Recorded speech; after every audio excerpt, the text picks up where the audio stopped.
pour comprendre ces sorties de nos évêques libéraux, il faut déjà comprendre la relation entre M. Biya, l'homme Biya et l'Église catholique. C'est quand on connaît cette relation qu'on est mieux placé pour décrypter ces sorties anti-groupées de ces évêques. M. Biya, c'est un séminariste. Vous comprenez? C'est un pur produit de l'Église catholique. Son père catéchiste, lui-même séminariste à Anden. Après Anden, il a fait le petit séminaire de Déa, celui de Akono. Donc c'est un pur produit de l'Église catholique, un ange, entre parenthèses, de l'Église catholique, un disciple de l'Église catholique, un enfant de l'Église catholique. Là, c'est pendant son enfance, lorsqu'il est déjà président de la République. On l'a vu aller au Vatican plusieurs fois. Il a même d'ailleurs invité le pape ici, courant 80. Il y a deux papes qui sont arrivés officiellement, Jean-Paul II, au niveau du Cameroun. C'est pour regarder, c'est pour traduire ici la proximité entre l'homme Biya dans son enfance et l'homme Biya président avec l'Église catholique. Qui donc aujourd'hui lui dit que bien que tu sois notre enfant et notre produit, vérité, bien que tu aies reconnu notre valeur, nous te demandons de te reposer. Et que cette énième candidature causera plus de problèmes à ce pays que de solutions que tu prétends apporter. Lorsque l'un de ces évêques dit que, à la limite, mieux un diable, il faut comprendre ce que ça signifie. Ça veut dire que pour eux, M. Biya serait pire qu'un diable. C'est-à-dire, mieux le diable vient que de voir M. Biya venir. C'est ce que ça signifie. Autrement dit, cela nous rappelle dans le livre de l'Apocalypse. Si vous lisez Apocalypse 12, du verset 7 au verset 12, les bons anges ont chassé les mauvais anges du ciel. Tous étaient là-bas au ciel. L'ange Gabriel était au ciel. Le démon, Satan et le dragon étaient également au ciel. Mais à un moment donné, la bataille a éclaté. Au point où l'ange Gabriel a chassé les démons. Alors, M. Biya aujourd'hui est expulsé par ses pairs de l'Église. Que tu n'as plus droit de citer en tant que président de la République.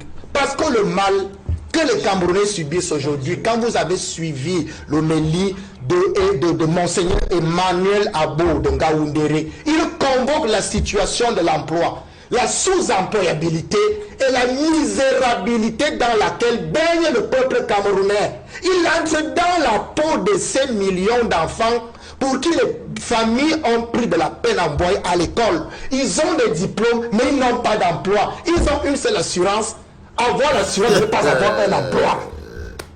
Et il présente la situation paupérisante du Cameroun. Il sort de cette analyse sociale pour dire vraiment, il n'est pas normal que M. Biya, il s'imagine un autre mandat. Parce qu'ils ont fait tellement du mal à ce pays. Et il va plus loin, monsieur l'évêque. Il dit que face à ces douleurs, à ces cris de gémissement émis aujourd'hui par un peuple déplumé de ses droits, on lui présente la machine invectivante de l'État, le moulinex. Vous comprenez? Ce sont les termes sur lesquels est revenu l'évêque Emmanuel Abo de Ngaoundéré.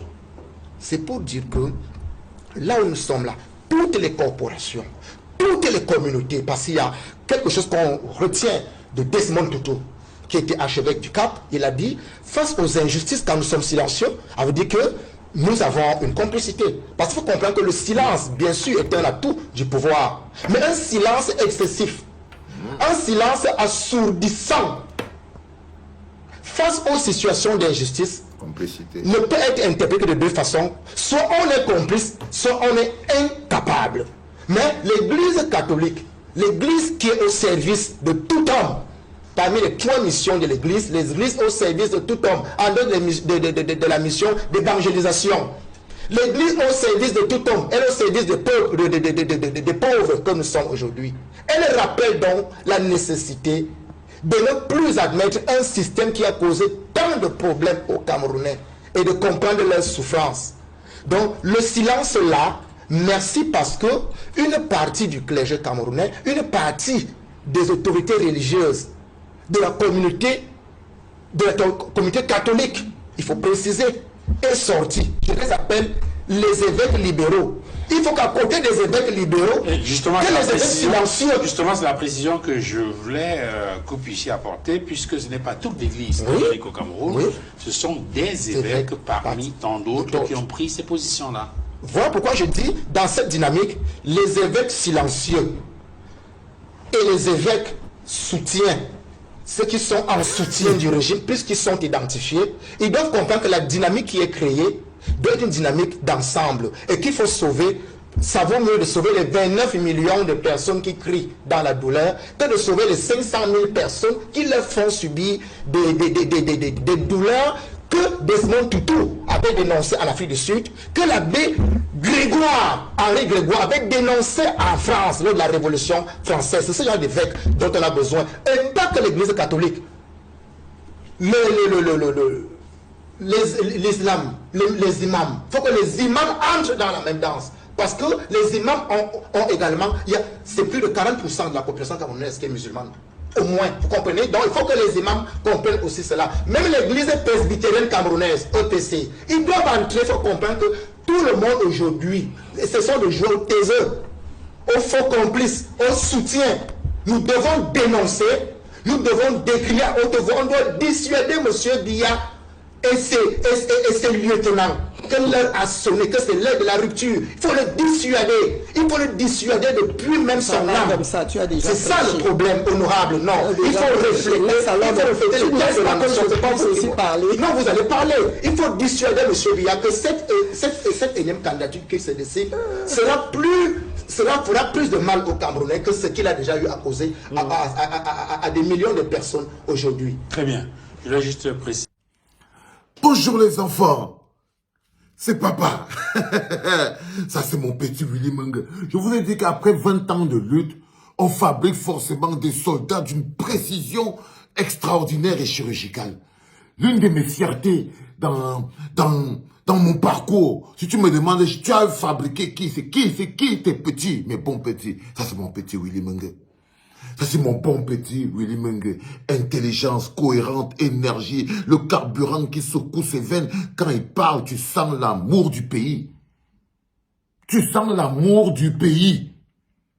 Il vous rappelle évidemment mon autre bon petit, le docteur Aristide Mono. Je suis peut-être un petit fumeur de rien du tout. Mais, vous voyez que c'est des bons petits. Hein? Je suis fier d'eux. Fier de Roland Djou. Les enfants, le Cameroun de demain ne se construira pas avec des incantations.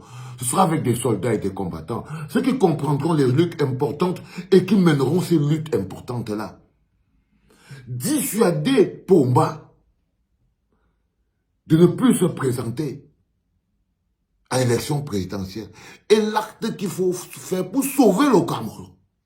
Pour sauver le Cameroun.